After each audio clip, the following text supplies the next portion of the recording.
Oke,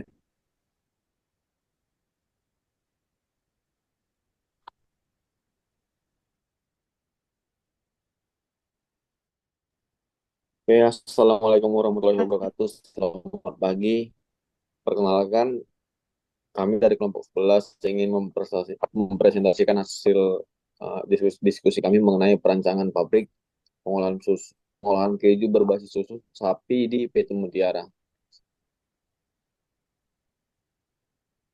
Next. Oke, sebelum kami memulai presentasi kami ingin memperkenalkan anggota anggota kelompok kami terlebih dahulu. Dimulai dari saya dari Sembiring, dan ada Laila Hafsah, Ananda Adira, dan Ines Inayah. Next.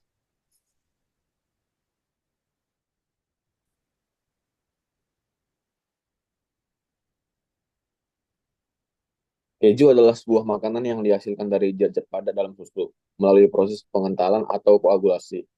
Proses pengentalan ini dilakukan dengan bantuan bakteri atau enzim tertentu yang disebut rennet. Hasil dari proses tersebut nantinya akan dikeringkan, diproses, dan diawetkan dengan berbagai macam cara. Pengembangan pengembangan industri keju berbasis susu sapi lokal memiliki potensi untuk meningkatkan perekonomian peternak dan membuka lapangan kerja di sektor pengolahan pangan. Selain itu, dengan memanfaatkan bahan baku lokal, industri ini dapat mendukung ketahanan pangan nasional dan mengurangi ketergantungan pada produk impor. Next.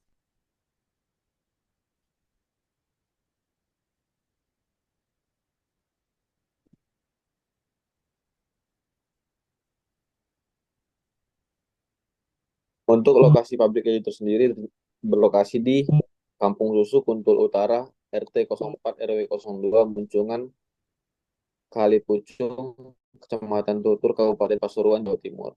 Alasan pemilihan lokasi yaitu Desa Kalipucung sendiri memiliki sumber bahan baku melimpah dari susu sapi segar dengan jumlah produksi sekitar 20.800 liter susu per hari. Yang kedua, lokasi pabrik berjarak 14 menit dari pemasok bahan baku sehingga efisien dalam transportasi dan pengawasan kualitas susu segar. Next.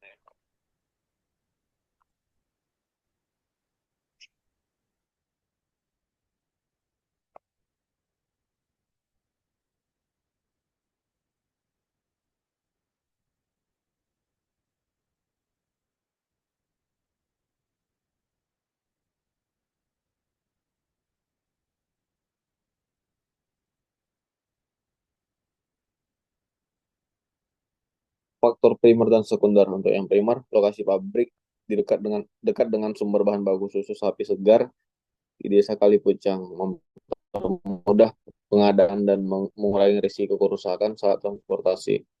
Produk keju akan dipasarkan ke kafe dan tempat wisata terdekat dengan jaringan distribusi yang baik. Tenaga kerja kasar tersedia dari masyarakat sekitar, sementara tenaga ahli dapat didatangkan dari luar. Utilitas seperti listrik dari PLN, air dari PDAM, dan bahan bakar dari Pertamina memastikan kelancaran produksi. Untuk faktor sekunder, limbah whey diolah menjadi produk sampingan seperti whey puding dan minuman protein, sedangkan limbah cair dialirkan sebagai pengolahan. Lokasi pabrik aman dari risiko bencana seperti banjir dan longsor, dengan iklim stabil yang mendukung produksi. Masyarakat sekitar mendukung pembangunan pabrik karena memberikan manfaat ekonomi bagi mereka. Baik, selanjutnya adalah metodologi penelitian. Kemudian, alat dan bahan yang digunakan pada pabrik kami yang pertama adalah tangki susu, di mana digunakan untuk menyimpan susu segar sebelum diproses. Kemudian, plate pasteurizer, yaitu untuk mempasteurisasi susu pada suhu tertentu untuk membunuh bakteri patogen. Kemudian, cheese vat yang digunakan untuk wadah menggumpalkan susu dan juga membentuk curd. Kemudian pisau pemotong curd yaitu untuk memotong curd menjadi ukuran lebih kecil agar whey mudah dipisahkan. Kemudian saringan atau kain saring yang digunakan untuk menyaring curd dan memisahkan whey. Lalu tangki pencampuran atau mixer yaitu digunakan untuk mencampurkan garam ke dalam quart, kemudian cheese press yang digunakan untuk memadatkan quart agar terbentuk tekstur keju yang padat. Kemudian termometer yang digunakan untuk mengukur suhu susu dan juga quart selama proses pemanasan. Kemudian cetakan keju yang digunakan untuk membentuk keju sesuai ukuran dan bentuk yang diinginkan. Lalu tangki perendaman garam yang digunakan untuk merendam keju dalam larutan garam. Kemudian yang terakhir, lemari pendingin yang digunakan untuk menyimpan keju selama proses pematangan. Kemudian bahan yang digunakan dalam pabrik itu yaitu yang pertama adalah susu segar sebagai bahan utama pembuatan keju, kemudian starter bakteri asam laktat atau BAL yang digunakan untuk membantu fermentasi susu seperti Streptococcus thermophilus dan Lactobacillus bulgaricus. Kemudian asam sitrat digunakan untuk menurunkan pH susu agar mempercepat koagulasi. Kemudian enzim singibain yang digunakan untuk menggumpalkan susu atau koagulasi untuk membentuk quart. Lalu garam atau natrium klorida yang digunakan untuk meningkatkan rasa keju dan juga membantu proses pengawetan. Dan yang terakhir adalah air digunakan untuk melarutkan bahan tambahan dan pembersih alat. Kemudian cara pembuatan keju yang pertama adalah siapkan susu segar sebanyak 2 liter, kemudian pasteurisasi pada suhu 65 derajat Celcius selama 5 menit, lalu didinginkan hingga suhu 35 derajat Celcius. Kemudian susu yang telah dipasteurisasi ditambahkan starter bakteri Mesophilic MA11 dan asam sitrat dengan rasio 1:1, lalu diaduk rata dan didiamkan selama 5 menit. Kemudian tambahkan enzim singibain dengan konsentrasi 0,5%, 1% atau 1,5% sesuai dengan resep. Lalu aduk hingga homogen dan diamkan selama kurang lebih 40 menit untuk proses koagulasi. Kemudian setelah dikoagulasi, potong susu yang telah terkoagulasi menjadi kotak kecil. Lalu diamkan selama 5 menit agar quart terpisah dari whey. Lalu panaskan quart hingga suhu 40-45 derajat Celcius untuk memisahkan whey lebih lanjut. Kemudian pisahkan quart dari whey menggunakan kain saring. Lalu whey yang terpisah dicampurkan ke dalam garam quart untuk menambah rasa dan juga pengawetan. Kemudian quart yang sudah tercampur dengan garam dipadatkan dalam cetakan sesuai dengan bentuk keju. Kemudian yang terakhir, simpan keju dalam suhu dingin untuk pematangan selama beberapa waktu.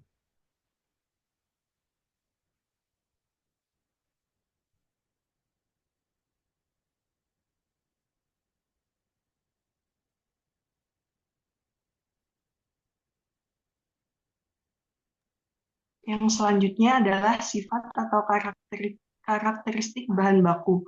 Yang pertama ada spesifikasi produk. Produk keju dari susu sapi ini menggunakan susu segar sebagai bahan dasar dengan penambahan rennet sebagai koagulan serta starter bakteri asam laktat atau BAL dari yogurt Biokul. Keju dengan penambahan starter BAL menghasilkan tekstur yang lebih kompak dan kering dengan rendemen mencapai 16,72% lebih tinggi dibandingkan keju tanpa starter BAL yang hanya 8,53%. Yang selanjutnya adalah spesifikasi bahan pembantu.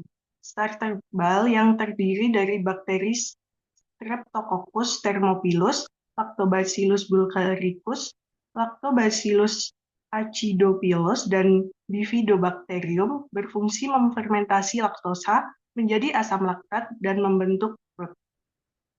Rennet digunakan sebagai koagulan, natrium klorida atau NaCl untuk meningkatkan rasa, mengawetkan keju, membantu dehidrasi kulit, dan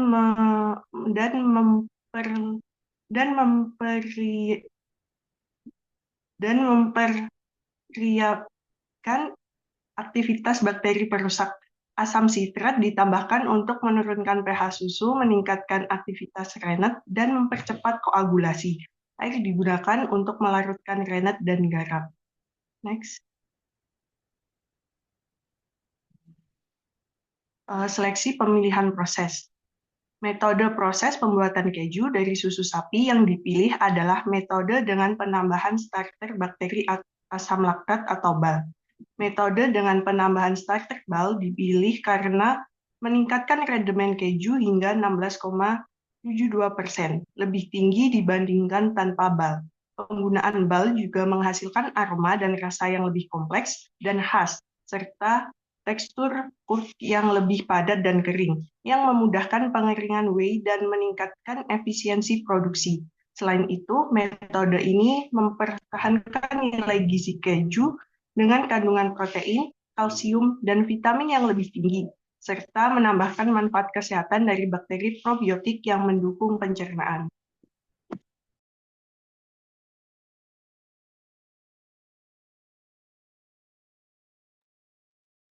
Selanjutnya, ke pembahasan mengenai evaluasi ekonomi pabrik.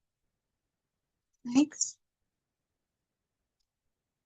Untuk evaluasi ekonomi pabrik, di sini ada biaya tetap, di mana biaya operasional pabrik keju berbasis susu sapi di PT Mutiara memiliki biaya tetap yang dihitung dari penggunaan alat-alat untuk menunjang produksi sebesar 745.500.000 dengan total penyusutan sebesar 9.008.300. Untuk biaya lainnya, yaitu biaya operasional pabrik keju berbasis susu sapi di PT Mutiara memiliki biaya lainnya yang dihitung dari penggunaan air, listrik, dan gaji karyawan untuk menunjang produksi sebesar 49.752.320. Dan untuk biaya operasional pabrik keju berbasis susu sapi di PT Mutiara juga memiliki biaya variabel yang dihitung dari penggunaan bahan baku untuk menunjang produksi sebesar 1.332.930.000, di mana total biaya produksi semuanya itu yang sudah ditandai yang ada di PPT. Selanjutnya,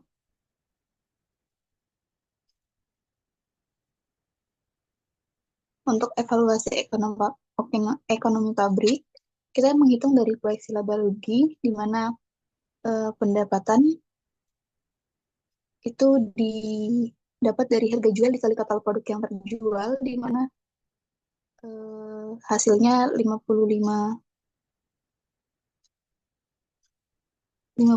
juta. Selanjutnya ada pendapatan 1 bulan, di mana cara menghitungnya harga jual dikali hari, dikali jumlah produk yang dihasilkan, dengan hasil yang telah ditampilkan di presentasi. Selanjutnya ada keuntungan 1 bulan dengan cara perhitungan di mana pendapatan 1 bulan dikurangi total biaya produksi dan hasilnya telah tertera. Selanjutnya untuk harga pokok produksi kita menghitung dengan HPP, di mana total biaya produksi dibagi dengan total produk yang dihasilkan. Jadi ada BEP yang dihitung dengan cara total biaya produksi yang dibagi dengan harga jual, dan ROI atau itu caranya menghitungnya keuntungan dibagi total biaya dikali 100% dengan hasil 1,16%. Berikut referensi yang kami gunakan untuk presentasi kali ini.